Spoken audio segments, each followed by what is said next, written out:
When healthy, the New Orleans Pelicans have been one of the best teams in the Western Conference this season. But yet, the consensus around them seems to be that they don't have what it takes to compete in the playoffs. With most people putting them behind teams even like the Mavericks and the Suns, despite the Pelicans having a better record. So that begs the question, do the Pelicans have what it takes to compete come playoff time and make it to maybe a Western Conference Finals or an NBA Finals? Now, NBA Finals might be a bit of a stretch, but I do think they're in a good position to make a lot of noise in the playoffs. In general, whenever I hear discourse about the Pelicans and their playoff chances, everyone seems to say that they're missing something or they don't have that superstar that is necessary to win a championship. But looking at their roster, there's a lot to like, and maybe even a potential superstar hiding in plain sight. So let's start with the top three guys. This is probably no surprise, but let's start with taking a look at Zion Williamson, or as I like to call him, the Big Easy. So just a few years ago, Zion was seen as the next big thing in the NBA. It was basically Luka and Zion destined to be the faces of the NBA, or the quote-unquote next LeBrons, as it were. But due to injury and some odd controversy, Zion has kind of fallen out of the spotlight, and it almost feels like he's forgotten about if you're not like highly tapped into the NBA. Now I know Zion has literally zero NBA playoff experience, but despite that, I think he's in a great position to put a lot of people on notice when the playoffs come around. Mostly this season, when people talk about Zion, they mention how he's not producing like he used to, what we've seen him do in the past. Sure, his scoring volume is down, and even his efficiency is down a little bit, but it's still elite nonetheless. So looking at that, why do I think Zion can be a big performer come playoff time? Well, it kind of comes down to the people around him. So let's take a look at CJ McCollum. CJ McCollum's been in the NBA for quite a while now, and he's having a really good season this year, shooting 42% from three. But one of the things I really like about CJ on this team is that he's a proven playoff performer. Historically, throughout his career, he's been great in the playoffs. And playing with a player like Zion and another guy like Brandon Ingram, he won't be asked to do too much, but it'll also alleviate the pressure off of those guys when he needs to. CJ McCollum could be the kind of guy who, in the playoffs, maybe even puts the team on his back for a game, maybe even two games. But now let's look at Brandon Ingram, or as I like to call him, the Big Easy. Yes, I call both him and Zion the Big Easy. Now, as far as playoff experience goes, he's only played 6 games in his career, but he was phenomenal in those 6 games. Now, that's a small sample size, but that is a good sign. And this season, assuming Zion stays healthy, that'll hopefully be able to help Ingram get better looks than he was getting in last year's playoffs, because of the playmaking aspect that Zion can introduce into the offense. Now, the Pelicans aren't a great clutch team. They don't really do well in the clutch, but Brandon Ingram is a pretty good isolation scorer, shooting just above 50% on isolations, which is better than players like Kevin Durant and Anthony Edwards this season. So he could be a go-to guy in endgame situations, with CJ McCollum being a backup. So now that we've talked about the Pelicans' 3 stars, let's look at their results. No more theorizing, let's just look at how they've played this season. So for starters, they're 5th in the Western Conference, and they've been on a tear since the start of the new year.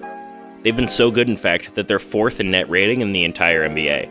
This is largely because they're one of the few teams that's top 10 in both offense and defense, being 6th best defensively in the league, and currently 10th best offensively. They're also a pretty efficient team, being 10th in true shooting percentage and just outside the top 10 in effective field goal percentage. And I think the main reason they're able to do this is because of their depth. Now, their top 3 guys are really good, but they have 6 players averaging double-digit points on their roster, and a rookie in Jordan Hawkins, who's averaging just over 9 points himself as a capable shooter. Herbert Jones is having a career shooting year and plays really good defense, averaging just over 11 points. He's even garnered a lot of praise from his teammates with the way that he plays defense, or just competes in general on the court. Trey Murphy III. Now, this is a guy that would probably be seen as a young star if he was on a different rebuilding team, but the guy can go off in certain games, and to illustrate that, let's look at his averages over his last 5 games. So currently, at the time of recording this, over his last 5 games, Trey Murphy is averaging 22 points, 5.5 rebounds, 3 assists, and about a steal and a half, on really good efficiency, shooting 50% from 3. Now, obviously, that's a shooting percentage that can't be maintained, but this is a really good player who could really do some damage in the playoffs, especially with defenses honing in on players like Zion, Ingram, and CJ McCollum. Now that brings us to the third and final guy that I sometimes refer to as the Big Easy, Jonas Valanciunas. Now, this guy is a walking double-double, and if you haven't watched him play in a few years, his improved 3-ball might surprise you. Now, sometimes the spacing can be a little bit questionable with both him and Zion on the court, But I think with the versatility that they have in their lineups, playing Jonas in the playoffs won't really be a problem. Sure, maybe he'll only play 25 minutes a game, but that's around what he plays right now anyways. So far we've mentioned 7 really good players on this team, and that's not even it. That's not to mention the defensive depth that they have with Dyson Daniels, who, when he's healthy, is probably one of the best defenders in the NBA. And then there's a guy like Jose Alvarado, or you might know him as Grand Theft Auto, with the way that he gets steals sneaking up behind people. And he's also a quality point guard who can throw lobs to Zion and hit a couple shots when you need him to. And then there's a guy like Larry Nance, who's just a solid role player, and a guy that you're not mad about playing 20 minutes a game if he needs to, or maybe he'll only play 10. He's just a guy who can slot in, play good defense, and throw down a couple dunks. And we're still not even done. There's players like Najee Marshall, who's a solid role player. He can play decent defense and hit a couple shots. Just recently, he had a game with 19 points and went 4 for 4 from behind the line.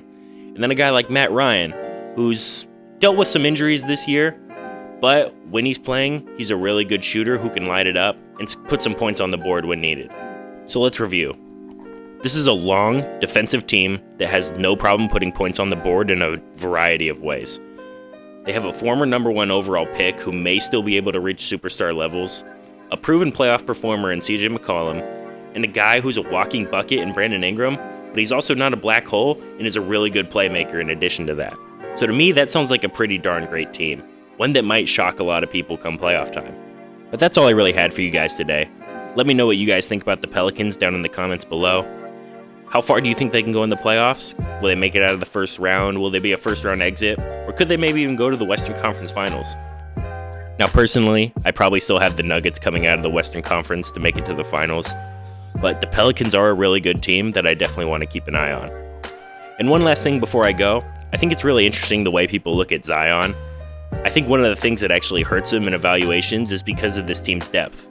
They have so many people putting points on the board that Zion only scores around 22 points a game. And people kind of look at him less because of that. It's like he doesn't have to score 28 points a game for this team to be good. But yet he kind of gets criticized because he's not doing that.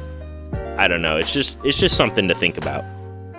But yeah, I appreciate you guys watching. If you're not subscribed, consider subscribing so you don't miss the next video. If you like the video, give it a like. It really helps me out. And if you guys are subscribed, then hey, I appreciate you guys. Thanks for watching and sticking around.